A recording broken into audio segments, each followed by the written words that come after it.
Hi guys, today here, welcome to my YouTube channel.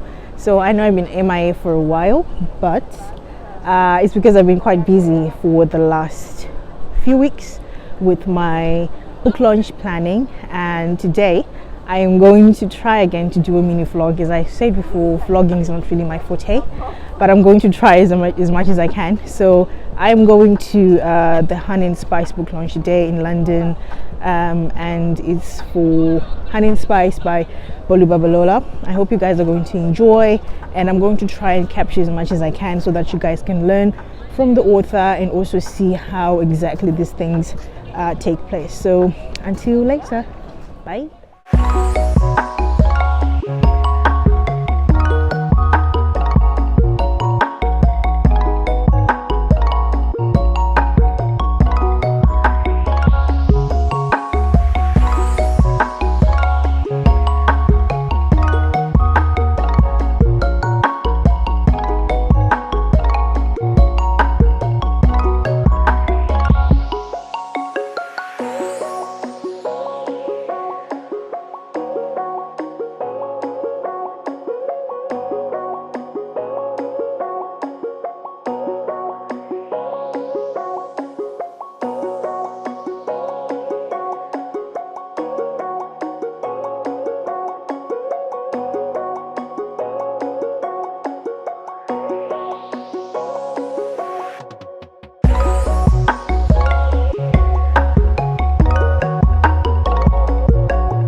Did an Instagram live for when Love and Colour came out. So very honoured to be hosting this conversation today. So hello up there. Oh, come on guys, energy. You wanted to be here, hopefully. Hi up there. Yay, thank you guys so much. So I'm going to introduce the reason why we are all here. And she's a little bit nervous. It's her first live in-person conversation. So it'll be great if you guys encourage her, maybe stand up, a little cheer, make her feel honoured. I'm going to give her a big enough though, because that's well deserved, right? You are all here today for Miss Bolu Babalola.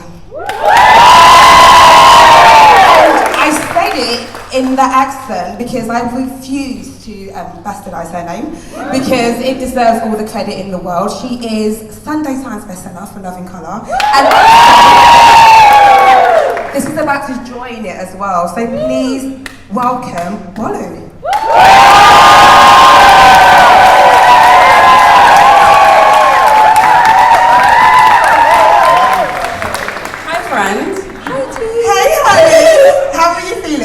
So excited, okay. So excited. How does it feel to see people in a real life? Oh my gosh, look how hot you guys are, first of all. Everyone's very paying. I'm so honoured. Thank you so much for coming today. And thank you for being paying. Thank you for being paying. Well done to you guys and your parents and whoever made you. I'm very pleased for you guys. So we're here to talk about Honey and Spice. Yes, we are. Your second child. My second child. In literature form. How does that feel? Do you know what? Actually, it's funny. I call Love and Colour and Honey and Spice twins. Tyrone came there because because Honey and Spice is actually my first novel, my first book that I've actually ever written. And Love and Colour came, and I was like, I don't want to take time away from my baby. But Love and Colour almost welcomed the way for Honey and Spice, because this has been part of my work for 4 years. So I'm just so excited that this world that I've been in for years and years is finally meeting the world. Right, so people spoke about Honey and Spice, right? People spoke about it. Some people thought early releases, gave them reviews. Someone called it succulent. I love that. Which was very cute. Someone said it was a heart-melting romantic, which I'm into. And also someone said it was funny, sexy, and smart. Which I think are 3 words that also describe you. Thank you, thank you. But in your own words, explain it. What is Honey and Spice?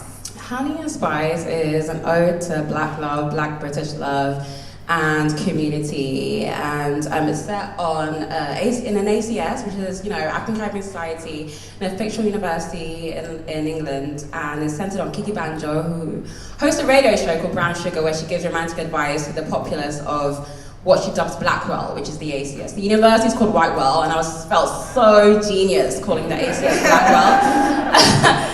And she has her guards up romantically, but she feels equipped to give advice to her girls, basically.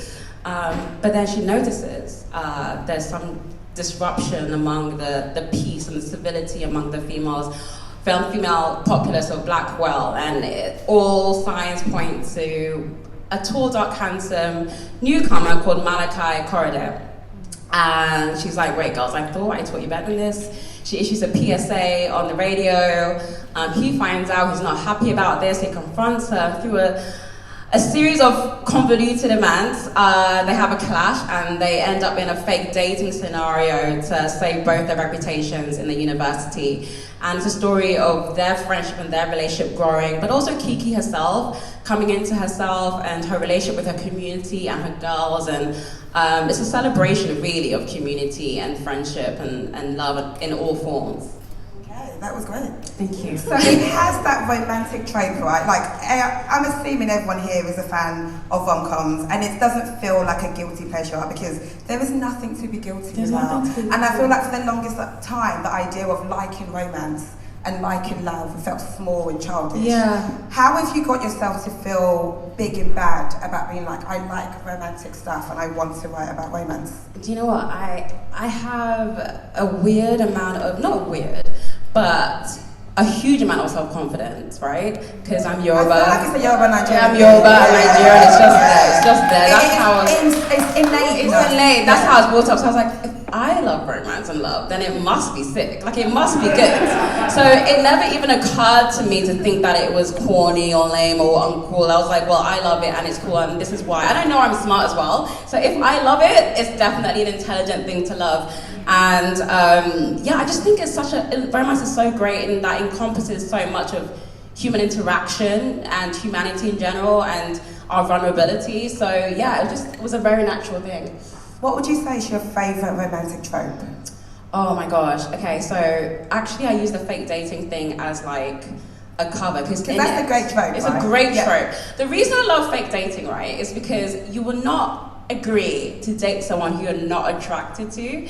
So I love it that as the audience or the reader, we're already in on it because we're like, oh babes, you're so into this person, and she's just trying to catch up with what we already know and catch up with kind of like what her heart already knows, and her mind's just not caught up yet. And I just love creating that journey because it's all about the journey, not the destination. Because the thing is, in a rom-com, we know it's probably going to be a happy ending. But it's how the characters come into their own emotions and their own feelings and their own realizations that's so beautiful. But within that as well, I love friendships, friends to lovers is also a great... That is a great trope. It's a great trope because I think also it's just an all-encompassing trope because I feel like the connection that you build with someone you want to be in a relationship with should be based in friendship and liking each other and just wanting to hang out all the time. So yeah, those are my two favorites. What are tropes that you're not that into? Because this is not a trope, but what I cannot stand, and you see it a lot in movies, and it makes no sense because we are in 2022, and it's like someone is leaving, and they run to the air. Why don't you call them? Yeah. I know. Why are you trying to get to the airport? Just call her and be like, oh, hey babe, I really want you back. I never just call them. No, I think that definitely, but also I don't really like. So this is a little bit of hate to love, but not really, because there's a base level of respect when they're sparring, right? But I don't like hate to love when these two characters viscerally hate each other and despise each other. Because I'm like, when I get the ick, I got the ick. When I don't like someone, I don't like someone. My feelings aren't really going to change on that. So that's the one that I kind of don't really buy into. Right, okay. Yeah, I think that's... Also, when the man is like really kind of a dick. You know, just a bully, just not a nice person, and then woman's like, oh no, I can change, there's something in him that I can change. No.